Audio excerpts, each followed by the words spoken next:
This was the sales of my brand in March. This was the sales of my brand in July. This was the sales of my brand in August. And this is the sales of my brand in the last 2 weeks. In this week's Documenting the Journey, I'm going to take you guys with me how I did this and why I wasn't able to scale my brand before and why I am able to do it today. So yeah, let's get right into it. On this channel, I document my journey every week about building my brand. So yeah, if you want to follow along with me building my brand, then make sure to subscribe. The main big reason was that before I wasn't leveraging paid ads. I've been trying to make paid ads work for a while. My brand is 4 years old.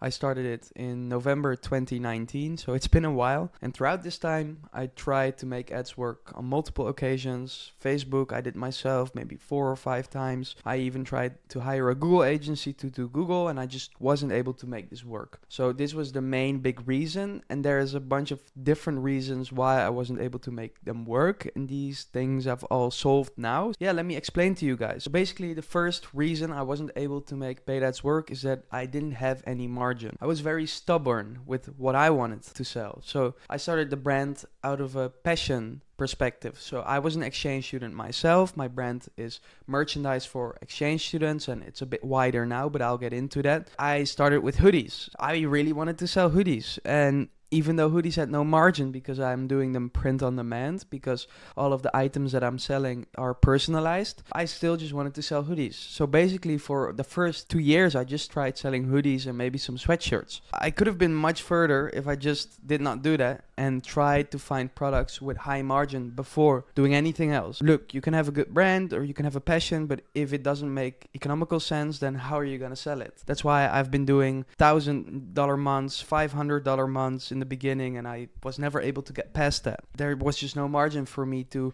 buy media with. That wasn't ideal. So I tackled that by finding products with higher margin. I have a poster now, phone cases, jewelry, all of these different things that have way higher margin than hoodies. So that's the first thing that I solved to be able to make my brand scale now. The second thing is that the products were not easily understandable. I said before that I started the brand for exchange students. So I was very fixated and focused on that target audience for about 3 years. I had products like a hoodie that said exchange live with 2 flags, which was very niche. Target audience didn't necessarily have a lot of buying power, and the products were not understandable or relatable to anyone else as an exchange student, which resulted in me having a very hard time selling it, especially outside of the niche. So now what I did was I looked at, okay, what do exchange students have in common that other target audience also have in common? So for instance, long distance is one thing that's in common. There is a long distance relationship that you have as an exchange student with your friends. Now I opened up the audience that can relate to my items to not only be exchange students but also different kinds of audiences, so I have a way bigger pool to fish in. So now I have way more scale potential because I have more people that can relate to my brand and want to buy my products, not only students that don't even have buying power. So that's a very important thing as well. The products are relatable and people understand it that are not only exchange students but a wider group of people. The other side of that story is that because I was so fixated on the exchange student niche for a while, is that I built up a very passionate community on social media. Exchange Live also has the biggest pages and the biggest community for exchange students. So if you go to our Instagram, we have about 120,000 followers now, and we're growing on the other platforms as well. And this was the result of being very niche. So I couldn't have done that if I wasn't very focused on my niche first, because on social media, because there are so many pages, if you are not niche enough, then people will not follow you because they cannot relate to it. So what I'm doing now is the merch brand side of things is going more wider, but the niche community is still very niche and still very focused on exchange students, but I'm monetizing that in different ways as well, next to only the merch. You have to learn, you have to see what works and what doesn't work, and then iterate from there. So that's what I did with the brand, because before I was basically iterating on what didn't work. Oh, I want this hoodie and this doesn't really work. Let me make a higher quality hoodie. That's not a smart way to iterate. You got to iterate on what works. Before you iterate, try different things, make different swings, and then see what works and then double down on what works and not on what doesn't work. I mean, I wish I knew this before. because that would have saved me a lot of years, but it got me here, so I'm here sharing it with you guys. And another thing was that I didn't know what I was doing. As I said before, I tried it 3 or 4 times before, but I didn't know what I was doing. So my idea here was that, hey, I don't know what I'm doing. I cannot make my brand work. I should go to Bali and meet people that can help me make my brand work. It's great. You can meet people anywhere. That's what's cool about Bali. So that's what I did. That's where I started documenting my journey. I went to Bali and I started an agency because I quit my job before I went to Bali. I was working in an e-commerce company as an intern, kind of like marketing intern kind of guy. I quit that, saved up 5,000 euros, moved back home, and then went to Bali. 5,000 euros is not enough to live in Bali for a significant amount of time. So what I did was I started an agency because I thought maybe my brand just doesn't work because there is no target audience or there is already a ceiling when I was doing 1K a month. That was just not true. I'm really going all in now. There's no other income sources than my own business now. And I'm really counting on me learning things here and figuring it out. Now I need to get my first 2 clients going, which is big pressure. And I didn't really, from the beginning, think about it too much. But now I'm really feeling it. I'm really putting my back against the wall and forcing myself to have to figure it out, which is good. It puts some pressure on you, but it gets to you sometimes. Like, don't get me wrong. I feel the pressure of like, man, I really have to make this work. But I didn't know. There were things that I didn't realize or I didn't understand. What I did understand is that I do want to make it work or see things that I don't see is that I should meet people that can show me this, right? So I started my agency because I did have some traction on social media with Exchange Life already. I maybe had 30,000 followers. I was like, I'll help other people with their organic social media, making content. This way I can survive in Bali, make some money, and then meet people that can actually tell me how I can make my brand work. I've met an awesome guy here that runs an agency and is very good at what he does and became friends. And now we came together and we're like, we can build something cool here. He's gonna take over the whole paid advertising side of Exchange Life to see what we can make from it. He does this for multiple brands and is really good at it. So that's gonna be awesome. I know that's gonna be the breakthrough for the brand. If I want to make it big, I have to make paid advertising big. And this is my best shot at it because he's really good at it. My dream coming here was to meet people I could build with. And that's now starting to happen. We're young, we're trying to build something cool, and we're now gonna be building together. So I'm really excited about that. And I'll keep you guys updated on how that side of the brand goes. That was a very good friend that made my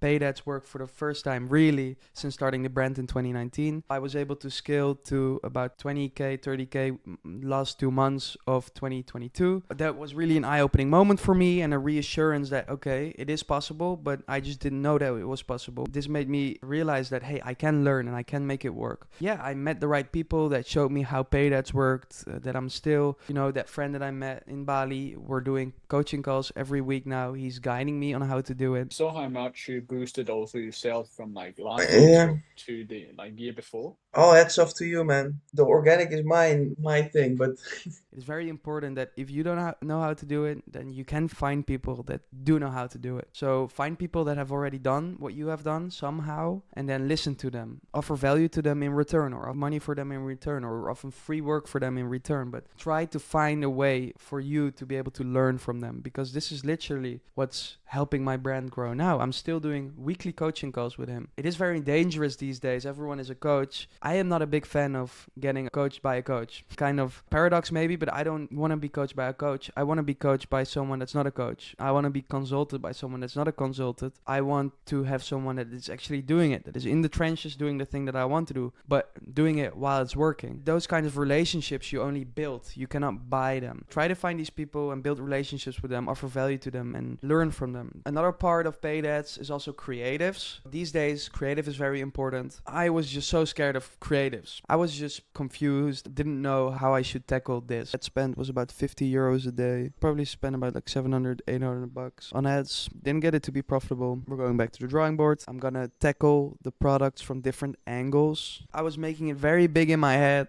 and that's why I waited for months to try it again with ads, because I was so scared of the creatives part. And then at some point, I was just like, why not? Let's give this a chance. I built up a big community, so I gathered some people that follow us that like to create content. I just talked with them and sat down with them and tried different videos and seen what worked. And again, try very different videos for ads until you see what works. And then you figure out that, hey, it is not rocket science. You make ads, videos until you see what kind of works. And then if it kind of works, you iterate on that until it really works. It isn't that complicated, but I was just so scared of it that I was waiting to do it. Learning here is that you should just just jump in and do it and see where it brings you. That's the only way you're going to be able to do it, or you're going to be able to get over that wall of you thinking you can do it. So those were kind of the technical reasons of why I wasn't able to make paid ads work. Now I'm doing the media buying myself. I'm doing the creatives myself in collaboration with a bunch of creators through my community. I'm doing that now. And a year ago, when I went to Bali, I was completely lost. And I thought it wasn't possible. I need to build an agency. I've been trying to create e-commerce brands since I was 14. When I was 16, I created my current brand called Exchange Life, which we're still growing. It's a community and brand for exchange students around the world. And now I looked at, I want to go to the next level. What can I do? Exchange students is a very niche thing. So there's a ceiling, but with the goals I have, I want to go further. But it is, and now I'm doing it, right? So then kind of fast forwarding, in January, it dropped again. So in January, it was back to about 2K. It wasn't consistent yet, and I was still not really focused on higher margin products and things like that. So I just wasn't able to run paid ads profitably back in January when the demand was way lower. I kind of went back to my agency. Throughout the year, I was kind of working on the brand, iterating, doing things, learning new things, discussing with people what I can do. So the thought came to my mind, which is what will happen if you focus full-time on Exchange Life? Is that possible right now? What will happen? All of these things, and I'm writing it down and I'm seeing what will happen. I don't think it is yet, but I will share it with you guys how that goes. It might be possible in the future. We will see. And then basically about a month and a half ago, I decided that, okay, I think I kind of understand now what I should do and how I can make it work. I also made it work last Q4 and it's almost Q4 now. So let me just try to jump in early, go all in into my brand, parted ways with all of the clients of my agency. Now I'm just actually doing it. And maybe I was even late. Maybe I could have started 2 months earlier, but because I was focused on something else, not realizing what potential there was for my brand, I was missing out. A big lesson here is as well that you should focus on something if you want to make it work. If I focused on it earlier, I probably could have made it work earlier, but in my head it was impossible still until I thought it was possible. But hey,